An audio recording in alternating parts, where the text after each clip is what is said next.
Hidden agenda ఉంది. ఏంటంటే చైనాకి వెనిజుయేలా నుంచి చమురు వస్తుంది, ఇరాన్ నుంచి చమురు వస్తుంది, రష్యా నుంచి చమురు వస్తుంది. చైనా ఆర్థిక వ్యవస్థని నాశనం చేయాలంటే మామూలుగా ఫైటర్ జెట్స్ ద్వారా కానీ క్షిపణుల ద్వారా కానీ చేయడం కష్టం. ఎందుకంటే అది కూడా బలమైనటువంటి మిలిటరీ ఆర్థిక శక్తి. మరి ఏ విధంగా చేయాలి? ఆర్థిక పరంగా దెబ్బకొట్టాలి. అంటే చైనాకి వచ్చేటువంటి రా మెటీరియల్స్ని ఆపగలగాలంటే ఇరాన్ని నాశనం చేయాలి, వెనిజుయేలాని నాశనం చేయాలి, రష్యా నుంచి చైనాకి వెళ్ళేటువంటి చమురుని ఆపగలగాలి. ఆపితే ఈ గుత్తాధిపత్యం అంటాం కదా, ఇందాక మనం చెప్పుకున్నాం కదా, పోటీ లేకుండా, పోటీ నివారించుకోవటానికి, సామ్రాజ్యం యొక్క మార్కెట్లకి పోటీని లేకుండా చూసుకోవడానికి అటు చైనా మార్కెట్ని కానీ మనం కంట్రోల్ చేయగలిగితే ఆటోమేటిక్గా ఏమవుతుందంటే ప్రపంచంలో అమెరికా ఆర్థిక వ్యవస్థకి ఎదురు లేకుండా ఇంకా ముందుకెళ్తుంది. అదొక హిడెన్ ఎజెండా. ఇప్పుడు ఈ ప్రపంచ జలసంధుల్లో హోర్మోజ్ జలసంధి గురించి మనకు ప్రత్యేకించి చెప్పనవసరం లేదు. నేను ప్రత్యేకించి చెప్పను దాని గురించి, మనందరికీ తెలుసు దాని ప్రాముఖ్యత. 20%, 25% ఆయిల్ అక్కడి నుంచి వెళ్తుంది. ఇంకోటి ఉంది దాని పక్కన ఎర్ర సముద్రంలో బాబెల్ మండెబ్ జలసంధి అంటాం.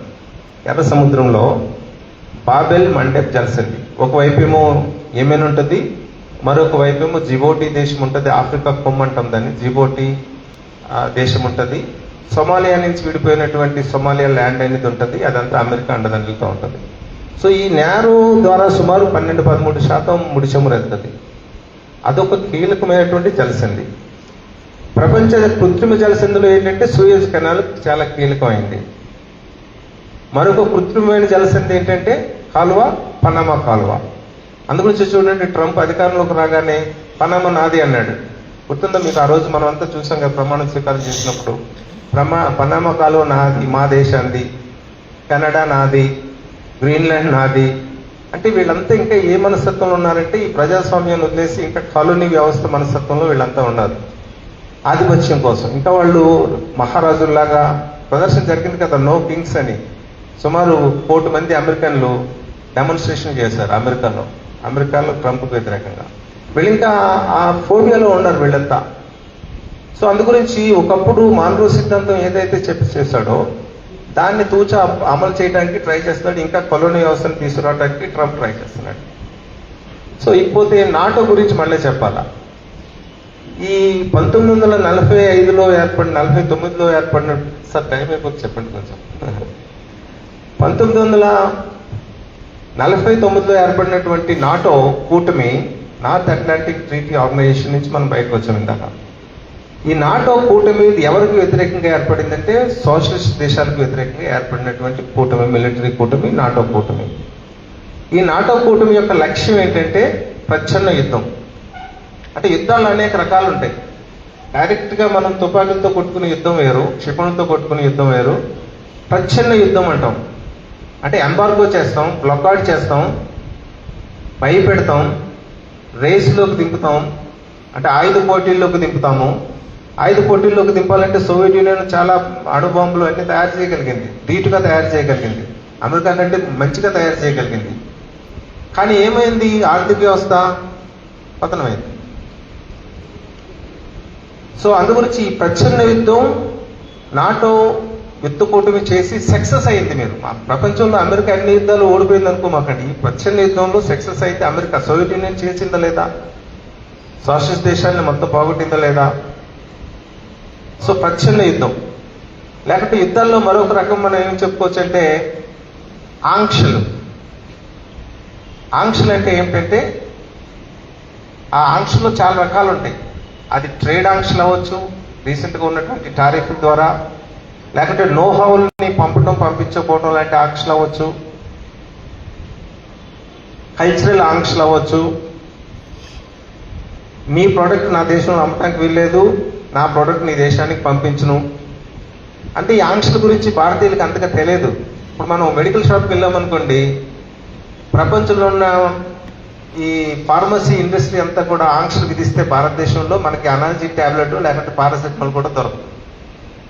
గ్రహించాలి అది.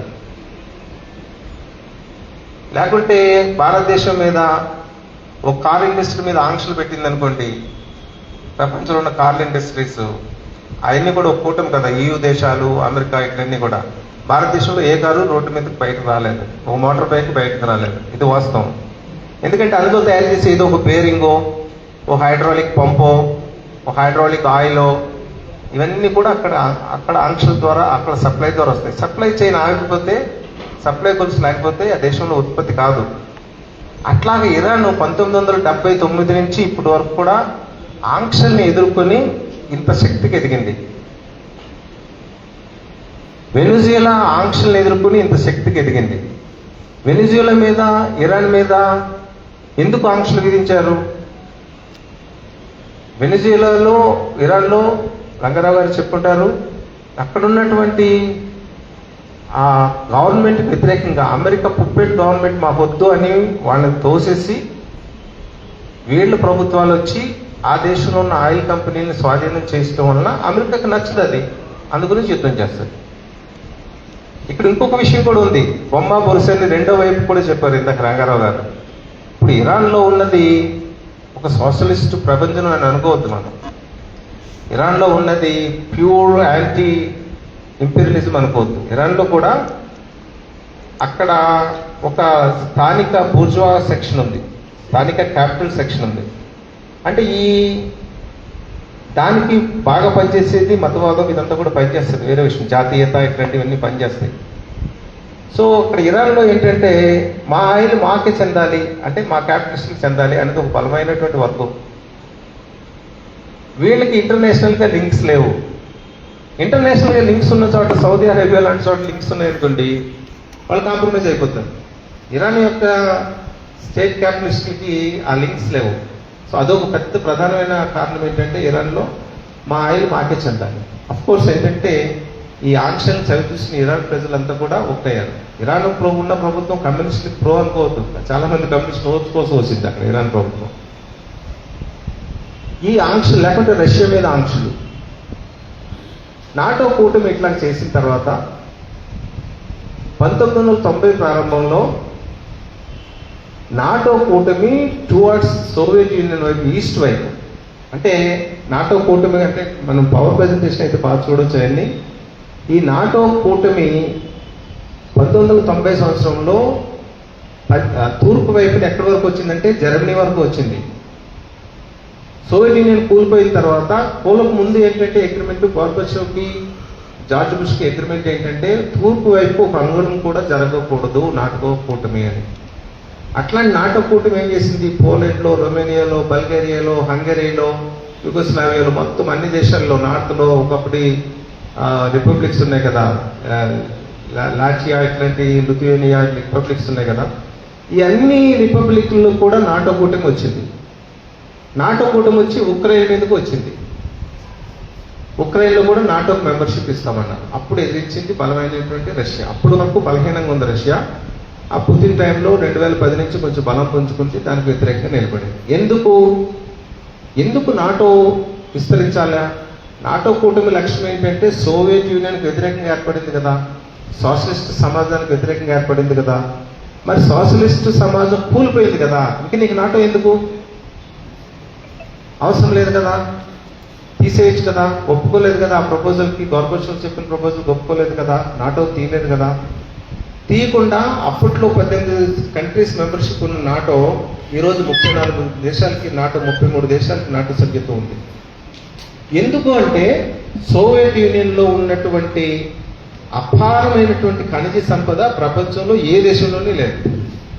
అది ఏదన్నా సరే, రేర్ ఎర్త్ మెటల్స్ కానీ, ఫ్యూల్ కానీ, ఏదన్నా సరే సోవియట్ యూనియన్లో ఉన్నటువంటి అపారమైనటువంటి ఖనిజ సంపద ఎక్కడా లేదు. సో వీరి అభిప్రాయం ఏంటంటే సోవియట్ యూనియన్ అంటే రష్యాని బలహీనపరిచి, రష్యాలో అంటే రష్యా అపారమైనటువంటి వైశాల్యం గల దేశం, భారతదేశం, అమెరికా, కెనడా ఎన్ని ఆ భూభాగం మీద పెడితే ఇంకా స్పేస్ ఉంటుంది. ప్రధాన దేశాలన్నీ పెట్టి అంత ప్రపంచంలో నెంబర్ 1 అగ్రగామి వైశాల్య దేశం, అన్ని రా మెటీరియల్స్ ఉన్న దేశం. సో రష్యాను కానీ ముక్కలు చేసేస్తే అక్కడున్న రా మెటీరియల్స్ అంతా ఐరోపా యూనియన్ దేశాలు లేకుంటే అమెరికా ఇవన్నీ కానీ పంచుకుంటే వాళ్ళ మార్కెట్కి రా మెటీరియల్ వస్తాయి. అందు గురించి అంటే సామ్రాజ్యవాదం ఎందుకు యుద్ధాలు చేస్తుంది అంటే రా మెటీరియల్స్ కోసం. ఆ రా మెటీరియల్స్ని కంట్రోల్ చేయడం కోసం, ఇండస్ట్రీని కంట్రోల్ చేయడం, ఫైనాన్స్ మార్కెట్ కోసం, దానికి బలమైన శక్తిగా ఉంచడానికి మిలిటరీ రంగం కోసం దాన్ని ఏర్పరచుకుంటుంది సామ్రాజ్యవాదం. అది మనం ప్రత్యక్షంగా ఇరాన్లో మనం చూస్తున్నాం. సామ్రాజ్యవాదానికి జాలి, దయ, కనికరం ఏముండదు. 73,000 మంది గాజాలో రీసెంట్గా చంపారు. అందులో 14,000 మంది పిల్లలు చంపింది. ఎంత గవర్నమెంట్. ఆ పిల్లలకి ఇప్పుడు స్కూల్ లేదు. మీరు ఆలోచించండి, ఇందాక వస్తుంటే మేము అడ్రోడ్లో వచ్చాము, ఇటు ఇది చిల్లకల్ రోడ్ నుంచి వచ్చాం. నిజంగా అలవాట్లేదు నాకు అట్లాంటి జర్నీ. నైట్ కదా, ఎదురుగుంట లైట్లు, సింగిల్ రోడ్ లాగా ఉంటుంది. కొంచెం బిక్కుమంటూ, అంటే కొంచెం ప్రాణం అంటే ఇష్టం కదా మనందరికీ, అందుకు కొంచెం కేర్ఫుల్గా డ్రైవ్ చేసుకుని వచ్చాం. అన్ని సదుపాయాలు ఉండి, ఏసీ కారు ఉండి, మన దాంట్లో తాగడానికి మంచినీళ్ళు ఉండి, అన్ని సదుపాయాలు మనకుండి. మీరు ఆలోచించండి, పాలస్తీనాలో స్కూల్స్ తెరవట్లేదు ఇప్పుడు, పాలస్తీనాలో ఎలక్ట్రిసిటీ లేదు, పాలస్తీనాలో తినడానికి తిండి లేదు, పాలస్తీనాలో తాగునీరు లేదు. ఇరాన్లో లేదు. ఇప్పుడు యుద్ధం చేస్తుంది, యుద్ధం నెగ్గేస్తుంది ఇరాన్ అని అనుకుంటాం. కానీ ఇప్పుడు ఇరాన్లో లోకల్ పరిస్థితులు ఎట్లా ఉన్నాయి, ఇరాన్లో ప్రజలు ఎట్లా ఉన్నారు, 10 కోట్ల మంది ప్రజానీకం ఇరాన్లో ఎట్లా ఉన్నారు, వాళ్ళు ఏ పరిస్థితుల్లో ఉన్నారు. వాళ్ళకి ఏంటంటే, వాళ్ళకి కావాల్సింది ఏంటంటే రా మెటీరియల్ ఉంటే చాలు, వాళ్ళు ఆ మార్కెట్లు ఉంటే చాలు. ఇంకో విషయం ఏంటంటే, మొత్తము పశ్చిమాసియాలో ఉన్న దేశాల్లో నాకు కొంచెం, నేను దుబాయ్ వెళ్ళాను, కొంచెం సిరియా వెళ్ళాను, ఇంకా చెప్పాను కదా, ఈజిప్ట్ వెళ్ళాను. పశ్చిమాసియాలో ఉన్న దేశాల్లో ఒక టర్కీ, ఇరాను, ఈ 2 దేశాలు తప్ప మిగతా దేశాలు అన్నీ కూడా వాళ్ళు ఫ్యూల్ని, క్రూడ్ ఆయిల్ని ఎక్స్పోర్ట్ చేస్తారు. దేశంలో కావాల్సిన అన్ని వస్తువులు ఇంపోర్ట్ చేసుకుంటారు. అన్ని వస్తువులు ఇంపోర్ట్ చేసుకుంటారు. కార్ కానీ, బైక్స్ కానీ, ఫర్నిచర్ కానీ, ఏదన్నా సరే అన్నీ ఇంపోర్ట్ చేసుకుంటారు. అంటే ఒక విధంగా చెప్పాలంటే, ఈవెన్ ఇంక్లూడింగ్ మ్యాన్ పవర్తో సహా. మ్యాన్ పవర్ ఆ దేశస్తులు, ఆ నవాబులు అంటాం, వాళ్ళు షేట్లు ఎవరు పనిచేయరు, మనకు కనపడరు అసలు. అంత ఉంటే ఇండియన్స్ ఉంటారు, పాకిస్తాన్లు ఉంటారు, కొంచెం హైఫై టెక్నిక్స్లో జర్మన్స్, బ్రిటిష్ పీపుల్ అట్లాంటి వాళ్ళు ఉంటారు. ఆ దేశాల పరిస్థితి అది. అంటే వాళ్ళకి కావాల్సిన అన్ని వస్తువులు మార్కెట్, మంచి హెవీ మార్కెట్ కదా. అంటే మన భారతదేశంలో సగటు పౌరుడు ఎంత స్పెండ్ చేయగలడంటే, ఒక $2,000 స్పెండ్ చేస్తాడు అనుకోండి. అందులో అదాని ఆస్తి నుంచి చిన్నవాడి ఆస్తి కూడా ఉంటుంది. రోజుకు డాలర్ వచ్చేవాడి ఆస్తి కూడా యావరేజ్లో పెడతాం మనం. కానీ అక్కడ యావరేజ్ $1,000 ఉంది. అంటే ఈ 10 కోట్ల మంది మొత్తము ఎంతమంది ఉన్నారు పశ్చిమాసియాలో? సుమారు 35 కోట్ల మంది ఉన్నారు అనుకుంటా. ఈ 35 కోట్ల మంది జనాభా అంతా కూడా మార్కెటింగ్ కావాలి. ఐరోపా యూనియన్ దేశాలు ఉన్నాయి. ఇప్పుడు ఐరోపా యూనియన్ తెలుసు కదా మీకు, ఒకే వీసా, ఒకే కరెన్సీ. ఐరోపా యూనియన్ షెంగెన్ వీసా వస్తే జర్మనీ, ఫ్రాన్స్, ఇటలీ అన్ని మొత్తం 28 దేశాలు ఉన్నాయి. షెంగెన్ వీసాతో మొత్తం అంతా వెళ్ళిపోవచ్చు. వాళ్ళకి ఒకటే కరెన్సీ, యూరో కరెన్సీ. ఐరోపా యూనియన్ దేశాల్లో కూడా బలమైన దేశాలు ఉన్నాయి. జర్మనీ లాంటి దేశాలు బలమైన దేశాలు ఉన్నాయి. కానీ వాళ్ళకి మార్కెట్లు కావాలి కదా, ఇప్పుడు రెండి అంటాడు ట్రంప్, రెండి అంటాడు. వాళ్ళకి ఉన్నటువంటి వైరుధ్యాలు చూడండి. రండి హోమోస్ జనసన్ దగ్గర నాకు సపోర్ట్ చేయండి అంటాడు. జర్మనీ నేను రానంటది, యూకే రానంటది, ఫ్రాన్స్ రానంటది, స్పెయిన్ అయితే అసలు రానంటది. దీనికి 2 కారణాలు ఉన్నాయి. వాళ్ళకి మార్కెట్లు కావాలి కదా, వాళ్ళకి ఇక్కడ మార్కెట్లు కావాలి, ఇక్కడ రా మెటీరియల్ వాళ్ళకి కావాలి కదా. నాటో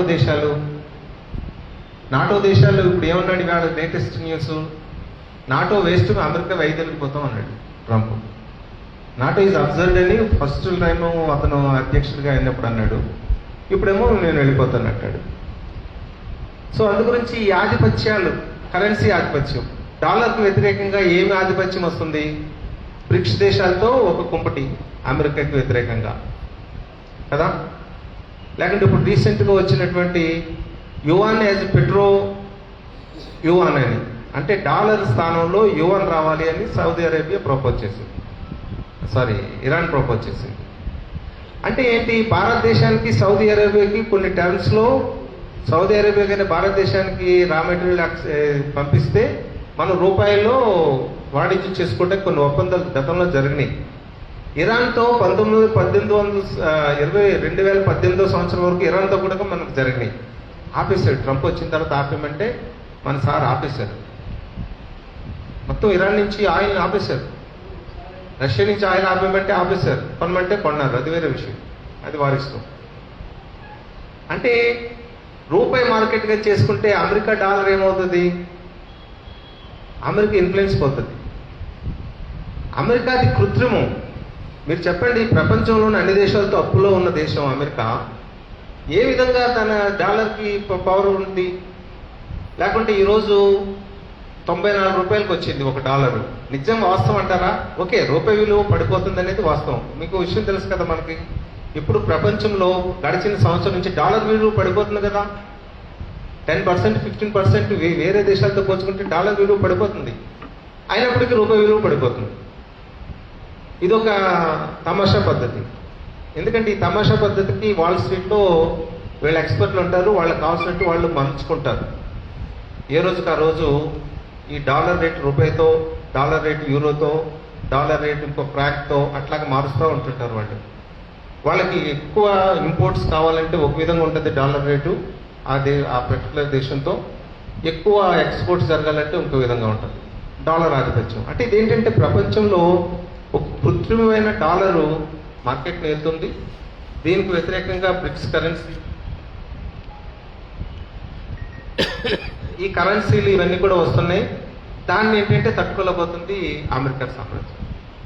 సో అమెరికా ఇప్పుడు ఫైట్ చేస్తుందంటే మనకు లాస్ట్గా గ్రహించాల్సిన విషయం, అమెరికా ప్రజలు ఫైట్ చేస్తున్నారా? అమెరికా ప్రజలు ఫైట్ చేయట్లా. అమెరికాలో ఉన్నటువంటి కార్పొరేట్స్, ప్రపంచంలో ఉన్నటువంటి కార్పొరేట్స్, యూరోప్ యూనియన్ దేశాల్లో ఉన్నటువంటి కార్పొరేట్స్, వీళ్ళందరూ కూడా వాళ్ళ ఇండస్ట్రీకి, వాళ్ళ మార్కెట్ల కోసం యుద్ధాలు క్రియేట్ చేస్తారు, సృష్టిస్తారు. సో ఈ ఇందులో భాగంగా, ఈ ఆధిపత్యంలో భాగంగా ఎదిరించేది ఎవరు? ఆ ఎదిరించేది ఇరాన్ లాంటి దేశాలు, వెనుజులా లాంటి దేశాలు. సిద్ధాంతపరంగా చూడాలంటే సోషలిస్ట్ వ్యవస్థ. సో అందు గురించి సోషలిస్ట్ వ్యవస్థని సాధ్యమైనంత వరకు అది మొలకుండానే చేయడానికి ట్రై చేస్తుంది అమెరికన్ సామ్రాజ్యవాదం. నెంబర్ 1 ఎనిమి ఎవరంటే సోషలిస్ట్ వ్యవస్థ కదా.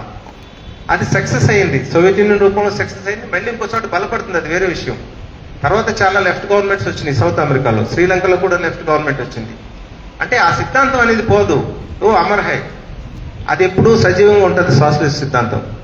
ఈ సోషలిస్ట్ సిద్ధాంతం తుంచివేయాలి, అమెరికా వ్యతిరేక ప్రభుత్వాన్ని తుంచివేయాలి. తన ఆధిపత్యం కాపాడుకోవడం కోసం పెట్టేటువంటి ఇదేంటంటే మిలిటరీ ఆధిపత్యం, డాలర్ ఆధిపత్యం, ఫైనాన్స్ మార్కెట్ ఆధిపత్యం, ఇండస్ట్రియల్ క్యాపిటల్ ఆధిపత్యం, నో హౌస్ ఆధిపత్యం, ఇవన్నీ కూడా సృష్టిస్తుంది. అందులో భాగంగానే మనం చూడాలి. కానీ విచిత్రం ఏంటంటే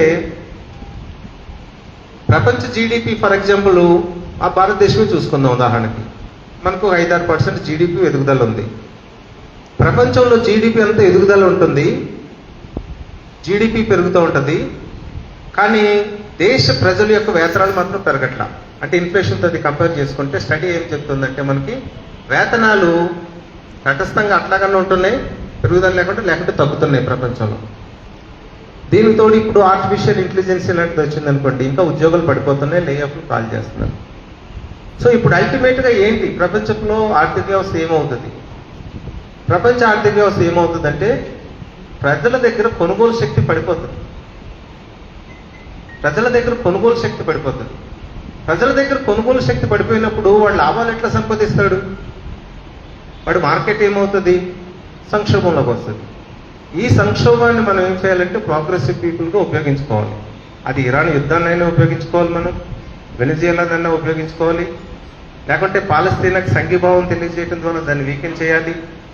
ఈ సంక్షోభాన్ని మనం ఉపయోగించుకోవడం ద్వారా, సామ్యవాద సిద్ధాంతాలను మనం పకడ్బందీ చేసుకోవడం ద్వారా ఈ అర్థం చేసుకుంటే మనకి యుద్ధాలని ఎందుకు వస్తాయి మనకు అర్థమవుతాయి. సో యుద్ధం వద్దు, శాంతి కావాలంటాం మనం. శాంతి సాధ్యమా? ఇప్పుడున్నటువంటి సమాజంలో శాంతి సాధ్యమా ఆల్టర్నేటివ్ లేకుండా? మనం చేయాలి, సంఘీభావం చేయాలి, ప్రదర్శన చేయాలి, గొంతు విప్పాలి, ఇట్లాంటి సభలు సమావేశాలు జరుపుకోవాలి, వార్తలు రాసుకోవాలి, అన్నీ అంతా ఒక ఎత్తు. కానీ సామ్రాజ్యవాదం ఉన్నంతసేపు శాంతి సాధ్యం కాదు. సామ్రాజ్యవాదం ఉన్నంతసేపు మిలిటరీ అనేది తగ్గటం అనేది జరిగే పని కదా. ఆ కరువు చూస్తే మనకు అర్థమవుతుంది ప్రపంచ మిలిటరీ ఖర్చులు. సో అందు గురించి అల్టిమేట్ గా దీనికి సొల్యూషన్ ఏంటంటే, ఈ రోజు ఇరాన్ యుద్ధం నెగ్గింది అనుకోండి, ఇరాన్లో యుద్ధం నెగ్గుద్ది అనుకుందాం, రేపొద్దున యుద్ధం రాదంటారు ఇంకో చోట. ఇరాన్ యుద్ధం నెగ్గిపోతే అది సమస్యకు సొల్యూషన్ వచ్చేస్తుందా? మళ్ళీ కొంతకాలం తర్వాత ఇరాన్ మీద ఎందుకు దాడి చేయదు? లేకుంటే ఇప్పుడు గ్రేటర్ ఇజ్రాయెల్ పేరిట లెబనాన్ మీద దాడి చేస్తుంది కదా ఇజ్రాయెల్, జోర్డాన్ మీద దాడి చేస్తుంది కదా, సిరియా మీద దాడి చేస్తుంది కదా. సో అందు గురించి సామ్రాజ్యవాదానికి ఏజెంట్లు ఎవరైతే ఉంటారో, యుద్ధాన్ని ఎవరైతే కాంక్షిస్తారో, వాళ్ళకి వ్యతిరేకంగా ఒక బలమైన ప్రజా ఉద్యమం, ఒక సోషలిస్ట్ విప్లవ ప్రజా ఉద్యమం రూపంలో వచ్చినప్పుడు మాత్రమే దానికి సమస్యకు పరిష్కారం దొరుకుతుంది. అంతవరకు ఈ శాంతి అనేది తాత్కాలిక శాంతే కానీ ఒక దీర్ఘకాలిక శాంతి మాత్రం సాధ్యం కాదనేది నా అభిప్రాయం. సో నాకు ఈ అవకాశం ఇచ్చినటువంటి sorry once again for the late. Thank you.